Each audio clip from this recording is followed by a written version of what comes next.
안녕하세요. 우리 예수님을 믿는 사람에게 우리 신앙생활에 있어서 가장 중요한 주제 중에 하나는 기도입니다. 기도 생활이 정말 중요합니다. 우리가 기도해야 살 수가 있습니다. 우리의 많은 문제를 하나님께 아뢰고 기도하고 응답받아야 우리가 하나님의 은혜 가운데 살 수가 있습니다. 개인의 여러 가지 문제, 가정의 문제, 또한 사회와 나라와 민족의 문제를 가지고 주님 앞에 나가 부르짖죠. 뿐만 아니라 더 나아가서 우리 영적인 문제, 하나님과의 관계가 멀어져 있거나 소원해져 있는 그런 가운데 있는 사람은 영적으로 답답하고 갈급함이 있죠. 그런 갈급함의 문제를 기도를 통하여 성령이 부어주시는 은혜를 받습니다. 생명의 근원 되신 하나님으로부터 우리가 생명을 영적인 생명을 공급받아야 우리가 살 수가 있습니다. 더 나아가서는 하나님의 기쁜 뜻, 나를 향하신 하나님의 뜻을 알기 위하여, 또한 하나님과의 어떤 사랑의 교제를 위해서 깊은 교제의 기도를 하는 사람들도 많이 있습니다. 이처럼 우리의 신앙생활에 있어서 기도는 정말로 중요합니다. 그래서 우리는 교회에서 새벽 기도회가 있고요, 또한 수요 기도회가 있고 금요 철야 기도회도 있습니다. 청년들 같은 경우는 이제 찬양 집회나 이런 여러 가지 집회를 통해서 우리가 하나님의 은혜를 경험할 수 있는 그런 기회들이 많이 있습니다. 그런데 그렇게 집회를 참석해서 기도하다 보면 물론 우리가 하나님께 그 영적인 공급을 받아요. 또 감정적인 은혜도 받고요. 또 말씀으로 깨달음도 받고요. 또 영적으로 새로워집니다. 믿음도 강해집니다. 그런데 뭔가 좀 부족해요. 뭔가 좀 하나님을 체험하고 만나는데 좀 더 부족한 것은 사실입니다. 그래서 많은 이제 청년들이 목사님 어떻게 기도를 해야 됩니까? 그렇게 질문하는 청년들을 많이 만나게 됩니다. 오늘 본문 말씀은요, 예수님의 기도 생활이라는 제목인데요. 예수님께서는 과연 어떤 기도를 하셨을까? 성경에선 나타나는 기도의 모습은 어떠한가? 오늘 한번 살펴보며 공부하는 시간을 갖도록 하겠습니다. 먼저 오늘 말씀 본문을 읽겠습니다.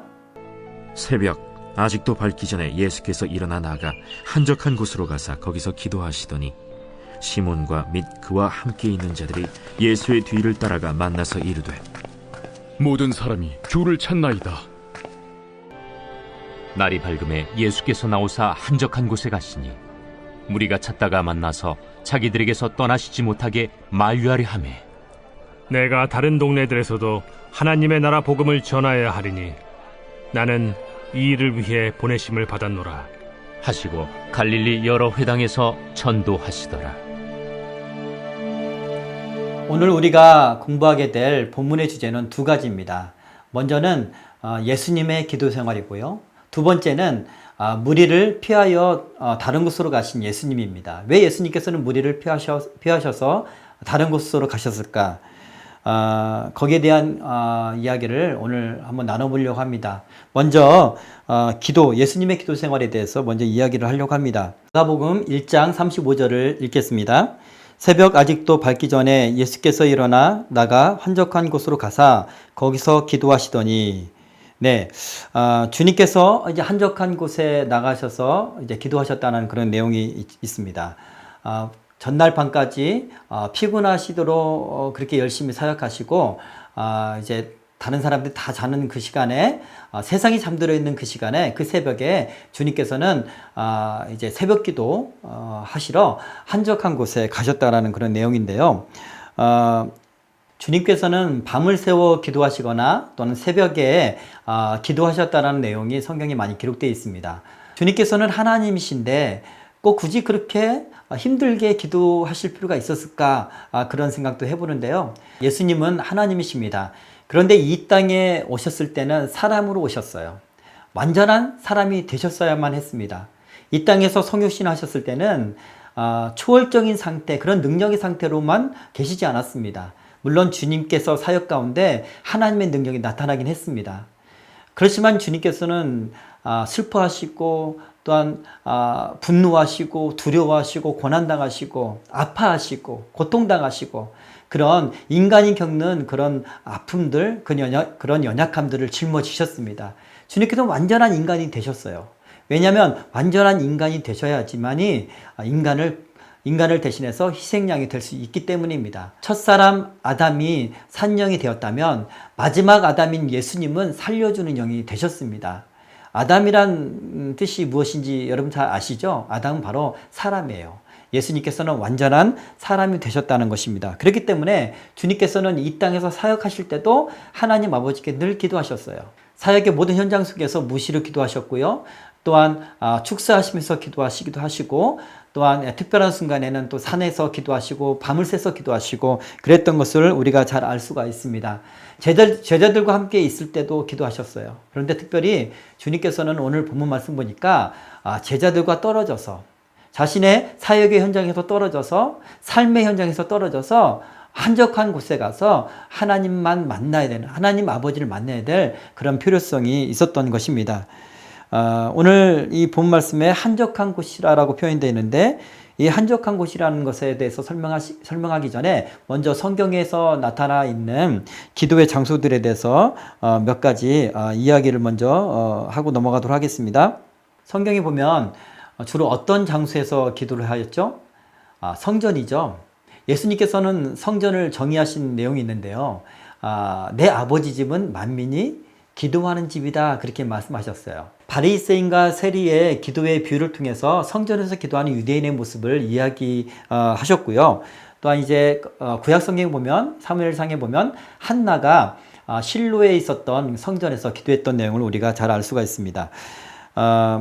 물론 이제 구약 성경의 성전과 오늘날의 교회가 꼭 같지는 않습니다. 왜냐하면 예수님께서 오심으로 성전 시대는 마감을 했습니다. 그리고 성전된 우리 성도들이 모인 곳, 모여서 예배하고 기도하고 거룩하게 구별된 그 장소가 바로 교회입니다.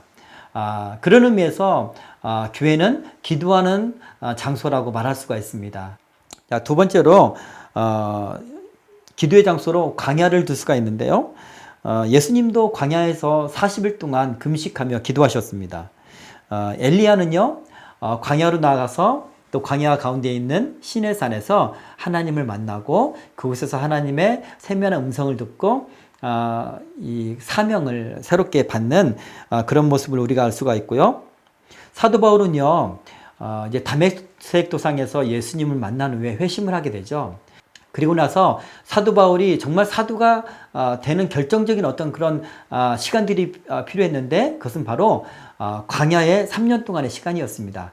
광야에서 3년 동안 있으면서 하나님께 기도하고 또한 하나님께로부터 직접 계시를 받습니다. 그래서 사도 바울은 자신은 주님께 직접 계시를 받았다, 그렇게 자신의 어떤 계시의 진정성과 사도성을 주장하는 그런 장면을 우리가 서신서를 통해서 확인할 수가 있습니다. 이처럼 광야는 특별히 기도하는 그런 장소였습니다. 예수님 시대 때도 경건한 유대인들은, 에세네파와 같은 경건한 유대인들은 광야에서 무리지어 살면서 집단생활하면서 기도 생활을 했었고요. 우리가 잘 알고 있는 세례 요한도 광야에서 외치는 소리, 광야에서 오는 그런 소리였다는 것을 우리가 알 수가 있습니다. 초기 기독교 역사에서도요, 이제 그 수도원 운동, 수도원 생활을 광야에서 했었던 것을 우리가 알 수가 있습니다. 네, 이 광야는요, 세상과 분리된 곳이에요. 그렇죠? 우리 삶과 분리된 곳, 자신을 버리고 하나님 앞에만 서는 곳, 그것이 바로 광야입니다.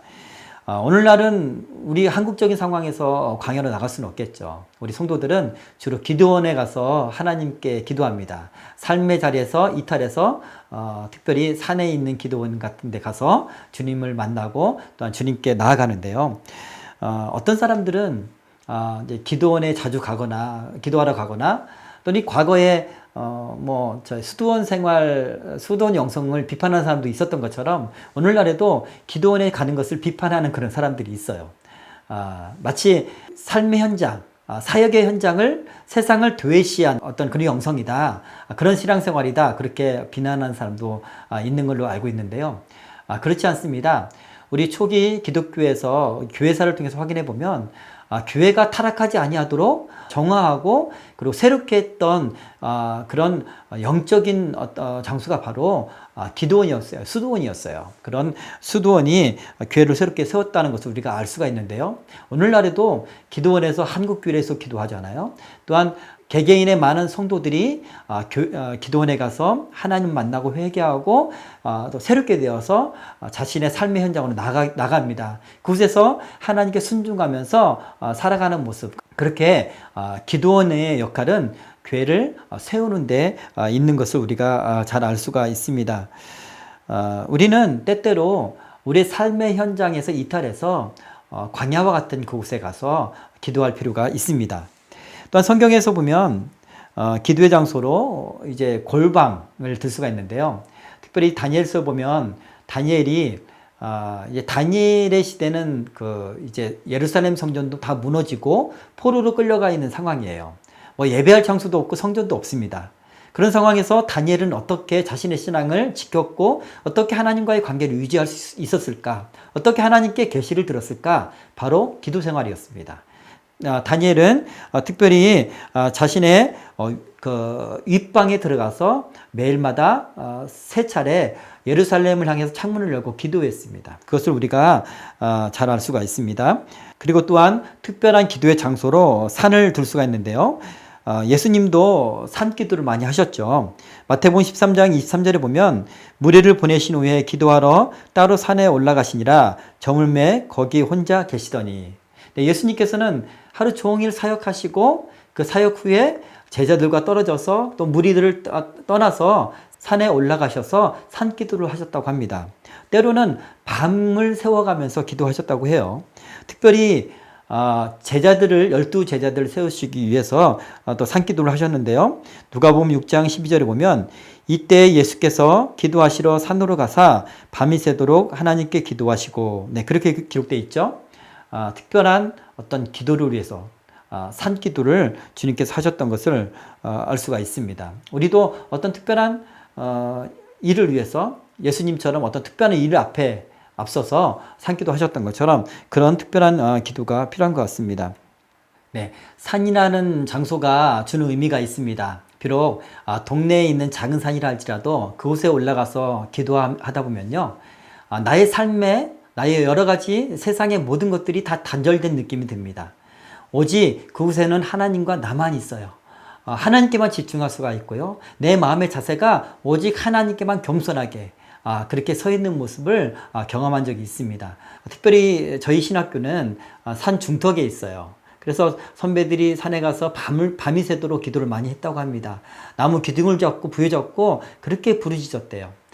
좀 과장된 이야기이긴 하지만 나무 하나 뿌리 뽑고 왔다고 합니다. 그러지 않고는 산에서 내려오지 않았다고 하는 그런 과장된 이야기도 많이 들었는데, 안타깝게도 제가 이제 들어갔을 때는 그런 어떤 기도의 그런 어떤 전통들, 그런 것들이 이제 끊어진 상태였습니다. 오히려 산에 올라가서 기도하거나 그러면 다른 사람들이, 다른 이제 신학생들이 뭐 저렇게 꼭 기도해야 돼? 그렇게 비난하는 그런 사람들도 제가 몇 번 만난 적이 있습니다.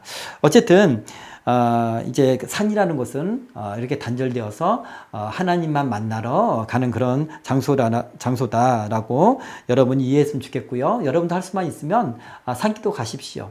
예수님처럼 특별한 어떤 일 앞에 하나님의 인도함을 받기 위해 12제자를 주님께 세우시기에 산기도 하셨던 것처럼 그렇게 산에서 특별히 하나님과만 시간을 가지십시오. 용기가 있다면 그렇게 산기도를 추천해 드립니다.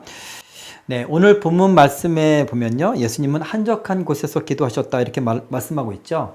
이 한적한이라는 헬라어 단어가요, 에레모스라고 있는데요, 버림받음, 고독한, 황막함, 황폐함이란 뜻입니다. 이제 본래 뜻은 이제 버림받다, 포기하다 그런 뜻이래요.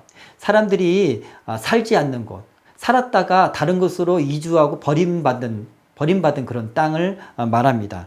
그곳에서 예수님께서는 기도하셨다 이렇게 말씀하고 있습니다. 우리가 하나님을 만나기 위해서 이처럼 한적한 곳을 찾아서 기도를 해야 됩니다. 교회에서 우리가 그 집회를 갖잖아요. 수요 기도회나 금요철야 집회를 가지면 이제 함께 이제 합심해서 기도하고 또 은혜를 받습니다. 그리고 이제 개인 기도 시간이 때까지 다 끝나면 이제 그리고 나서 이제 저 같은 경우는 사람들이 다 돌아간 후에 이제 깜깜하고 조용하고 아무도 없는 그 공간에서 혼자만 남아서 이제 십자가 앞으로 나가요. 그곳에서 무릎 꿇고 하나님께 기도하기 시작합니다. 이제 그때부터가 저에게는 이제 한적한 기도의 시간이었어요. 한적한 정서에서의 기도의 시간이었는데, 제가 그럴 수밖에 없었던 것은요, 제 인생이 참으로 힘들었어요. 청년 때. 그때까지 제가 이뤄놓은 것도 하나도 없었고, 뭐 돈도 없었고, 어떤 공부를 제대로 한 것도 아니고, 비전도 없었어요. 영적으로도 많이 눌림이 있었습니다. 그런 어떤 아픔과 고통과 그런 힘든 것 가운데 하나님께 기도하지 않으면, 하나님께 쏟아붓지 않으면 하루를 견딜 수 없는 그런 삶을 살았습니다. 그렇게 나아가서 하나님께 나의 모든 원통함과 슬픔과 답답함을 다 쏟아붓습니다. 앞이 보이지 않는 그런 현실, 또한 삶 가운데, 세상 가운데 버림받은 그런 현실, 그런 것들을 주님 앞에 다 내어놓고 슬픔 가운데 기도하다 보면 이미 하나님께서는 나를 이미 다 알고 계셔요. 저에게 위로를 주십니다. 기도하다 보면 처음에는 나의 문제를 가지고 주님 앞에 나아갔지만 이제는 성령께서 생각나게 하시고 인도하시는 기도는 하나님의 나라를 위한 그런 기도였어요. 그렇게 하나님의 뜻을 알게 되고요. 나를 향하신 하나님의 뜻과 또한 교회를 향하신 하나님의 뜻과 공동체를 향하신 하나님의 뜻을 알게 돼요. 하나님의 계시가 쏟아집니다. 네, 그렇게 깊게 기도하다가 또 하나님을 만나는 그런 경험을 많이 하게 됩니다. 저에게 있어서 가장 지금 생각해도 가장 소중했던, 다시 그 시간으로 돌아가고 싶은 만큼 소중했던 시간이 바로 그 청년기 때 기도의 시간이었습니다. 집회 끝나고 그렇게 따로 떼어서 기도하는 것뿐만 아니라 이제 학교를 갔다 오면서 이제 교회 들려서 기도하거나, 또는 직장 생활하고 퇴근하고 나서 저는 다른 곳에 가지 않고 교회 와서 한적한 곳에서 그 성전 안에서 기도했던 그런 기억이 있습니다. 특별히 저는 8년, 9년 동안에 그런 기도 생활을 했는데요.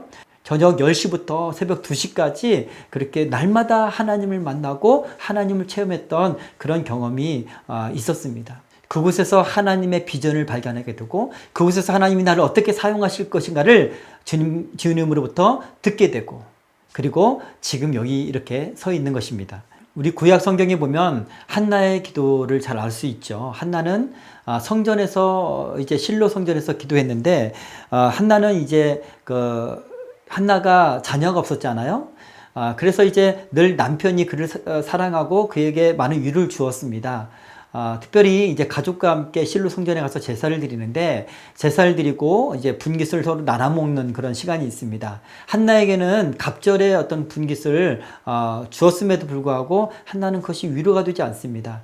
가족들이 그 분깃을 나누고 있는 그 현장에 있을 수가 없었어요. 자녀를 갖지 못하는 그런 고통이 너무나 괴로웠기 때문이에요. 한나를 위로할 수 있는 사람이 누구 있겠습니까? 사랑하는 남편도 그를 위로할 수가 없었습니다. 사랑하는 남편도 그의 문제를 해결할 수가 없었어요. 그래서 한나는 그 화목하고 즐거운 그 시간, 그 자리에서 떠났습니다. 떠나서 어디로 갑니까? 네, 여인들이 기도할 수 있는 그 뜰에 가서 이제 기도를 하는 거예요. 한나가 마음이 괴로워서 여호와께 기도하고 통곡했다, 이렇게 기록되어 있습니다. 기도를 얼마나 간절히 오랫동안 했는지 몸을 흔들면서 기도하면서 입술만 탈싹 하는 거예요. 멀리서 제사장인 엘리가 이렇게 보니까 술 취한 사람처럼 보였어요. 그래서 책망을 하니까 한나가 말하죠. 저는 여호와 앞에 내 심정을 통했을 뿐이다. 내 심정을 통한 것 뿐입니다. 그렇게 이야기를 합니다. 자기 심정을 다 쏟아 부었다는 얘기예요. 자, 한나의 마음 상태가 어떻습니까? 한나의 마음은 버려졌습니다. 버려진 마음입니다. 한나의 마음은 황폐한 땅과 같았습니다. 바로 그곳에서 한나는 하나님께 기도하고 그렇게 간절히 하나님께 매달렸죠. 그렇게 한나가 기도했을 때 한나는 이스라엘 역사에 있어서 가장 훌륭한 선지자 중에 한 명인 사무엘을 갖게 하시는 것입니다. 오늘 예수님께서 이 한적한 장소에 가셔서 기도하셨습니다. 저와 여러분이 한나처럼 또한 예수님처럼 한적한 곳을 찾아서 하나님과만 1대1로 만나는 그런 시간들이 있었으면 좋겠습니다. 두 번째 주제로 넘어가겠습니다. 마가복음 1장 36절부터 읽겠습니다. 누가복음까지 읽는데요. 시몬과 및 그와 함께 있는 자들이 예수의 뒤를 따라가 만나서 이르되 모든 사람이 주를 찾나이다. 네.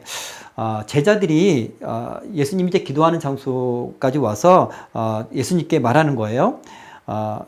모든 사람이 주님을 찾습니다. 자, 이 모든 사람들은 어떤 사람들이냐면 그 전날에 많은 사람들이, 많은 무리들이 예수님께 치유를 받았죠. 그렇게 예수님의 계셨던 그 집에 앞에 모였던 그 무리들을 말하는 것입니다. 그 많은 사람들이 새벽같이, 어두운 새벽같이 주님을 찾으러 왔다는 거예요. 그 장면을 보고 제자들은 굉장히 마음이 흥분되고 기뻤을 것입니다. 자신들이 쫓고 있는 스승님이 메시아라는 사실 때문에 굉장한 큰 자부심이 있었을 거예요. 42절 날이 밝음에 예수께서 나오사 한적한 곳에 가시니 무리가 찾다가 만나서 자기들에게서 떠나시지 못하게 만류하려 하매 예수께서 이르시되 내가 다른 동네들에게서도 하나님 나라 복음을 전하여야 하리니 나는 이 일을 위해 보내심을 받았노라 하시고. 네, 사람들이 이렇게 이른 새벽부터 주님을 그렇게 찾아온 것을 보면 그들의 열성이 얼마나 대단했는가를 우리가 미루어 짐작할 수가 있습니다. 굉장히 열광적으로 주님을 찾았습니다. 그것을 보면 이 사람들이 정말 주님에 대한 믿음이 충만해서 그렇게 주님을 찾았을까? 그렇게 생각을 할 수가 있는데요. 사실 그들의 주님을 찾았던 목적은요, 주님께서 기대하신 그런 목적이 아니었습니다. 그래서 주님께서는 이들을 피하셔서 다른 동네로 전도하러 가신다는 그런 말씀을 하시는 것입니다. 오늘날에도 우리가 주님을 그렇게 찾습니다. 성령님께서 충만하게 임하시기를 간구합니다. 성령님의 은혜가 우리 가운데서 떠나지 마시기를 우리가 간구하죠.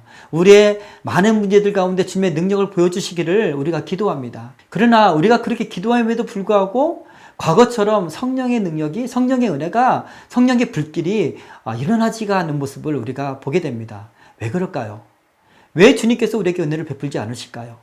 왜 주님께서 우리를 마치 피하시듯이 우리 삶 가운데, 또한 우리 공동체 가운데, 우리 교회 가운데 성령의 역사를 나타내 보이지 않으시는 걸까요? 오늘 이 말씀을 통해서 우리가 좀 더 깊게 생각을 해봐야 될 것 같습니다. 이 무리들은, 이 사람들은 주님을 찾았던 목적이 있었던 거예요. 자신들의 문제 때문에 주님을 찾았던 거예요. 자신의 문제의 해결을 받기 위해서 주님을 찾았던 것입니다.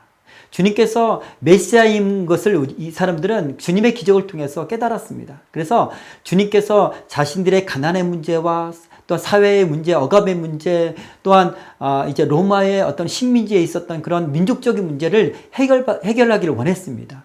왕으로 계셔서, 자기 땅에 계셔서 이 유대 땅을 다스리기를 원했던 것입니다. 왕으로 다스리기를 원했던 거예요.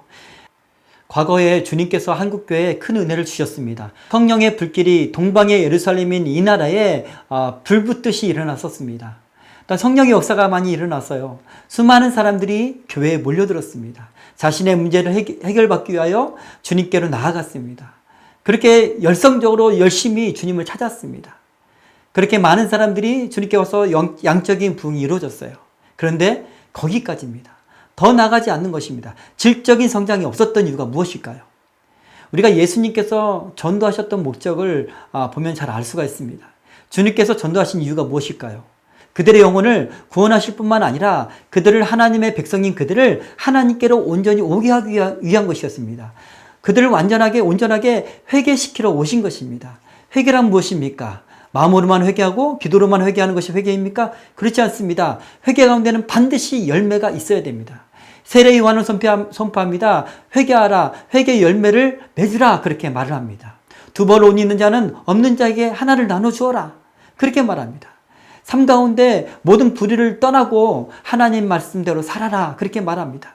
여러분, 하나님께로 회개케 하고 정말로 하나님 백성이 하나님의 말씀을 지키며 순종하며 하나님의 백성답게 살게 하는 것, 그것이 예수님의 전도의 목적이었습니다. 그들의 영혼을 구원하실 뿐만 아니라 그들의 삶을 완전한 회개의 삶으로 이끄는 것이 예수님의 전도하시고 하나님 말씀을 전하신 목적이었습니다. 그러나 우리의 모습은 어떻습니까? 주님께 은혜를 구하고 주님께 은혜를 받아 먹은 이후로는 거기에 멈춰서 있는 것입니다. 더 나아가지 않는 거예요. 회개의 열매가 없는 것입니다. 우리가 잘 알고 있죠? 예수님을 믿는 사람이나 믿지 않는 사람이나 똑같아요. 똑같이 나가서 저울을 속이기도 하고 똑같이 나가서 자신의 이익만을 위해서 살아갑니다. 세상과 구별되지가 않아요. 빛과 소금의 역할을 감당하지 못합니다. 여러분, 우리가 하나님 말씀을 지키고 행하는 것은요, 구원의 문제와 별개로 하나님의 백성으로서 이 땅을 살아가는 당연한 모습입니다.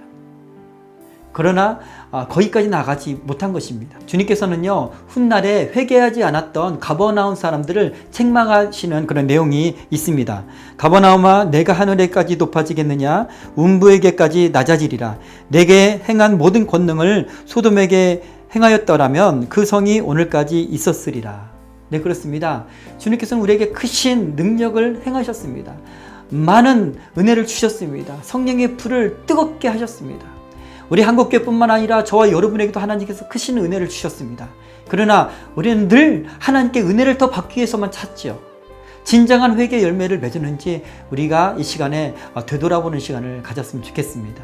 우리가 한국교회를 위해서 기도할 때도 이제는 하나님의 백성답게 회개 열매를 맺는 그런 삶을 살아야 될 줄 믿습니다. 그것을 위해서 기도해야 될 줄 믿습니다. 그렇게 온전하게 기도했을 때 성령의 은혜가 과거와 같이 뜨거운 성령의 능력들이 우리 교회에, 우리의 공동체 가운데, 우리의 삶 가운데 나타날 줄 저는 믿습니다. 오늘 성경 공부를 마무리하겠습니다. 여러분, 특별히 주님을 만나기 위해서 구별된 장소, 특별히 한적한 장소를 찾아서 한적한 시간, 특별히 구별된 시간을 따로 떼어서 주님을 만나는 시간이 있었으면 좋겠습니다. 그 시간을 통해서 하나님의 뜻을 알고 예수님처럼 하나님의 사역을, 또한 여러분이 인도하시는 하나님의 그 비전의 길로 온전하게 나아갈 수 있었으면 좋겠습니다. 또한 그 가운데 하나님의 뜻을 알았다면 온전하게 주님의 뜻에 순종하는 삶, 회개에 합당한 열매를 맺는 삶, 그런 삶을 다 사는 저와 여러분이 되기를 축복합니다. 감사합니다.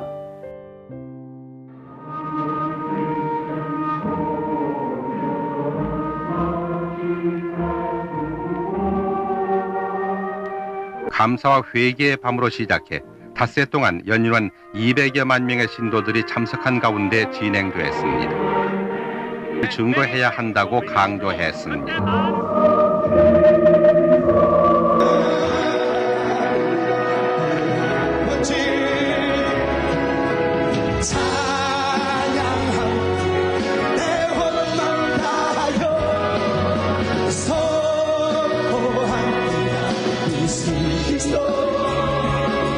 주님 오시는 하나님, 주님만을 사랑합니다. 사랑합니다. 내 아버지여 찬양합니다. 내 원망 다하여 선포합니다. 예수 그리스도 주님 오시는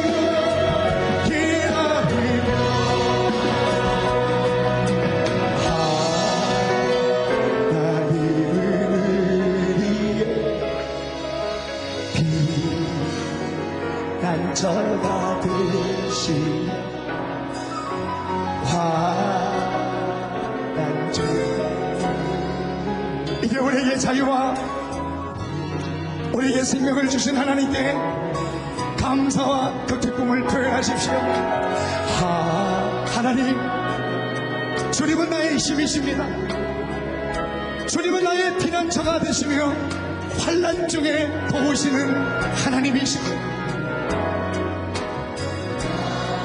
아버지 하나님이여, 우리에게 이 감격을 주신 하나님, 열방의 세계가 오늘 살아계신 하나님을 알게 하여 주시옵소서.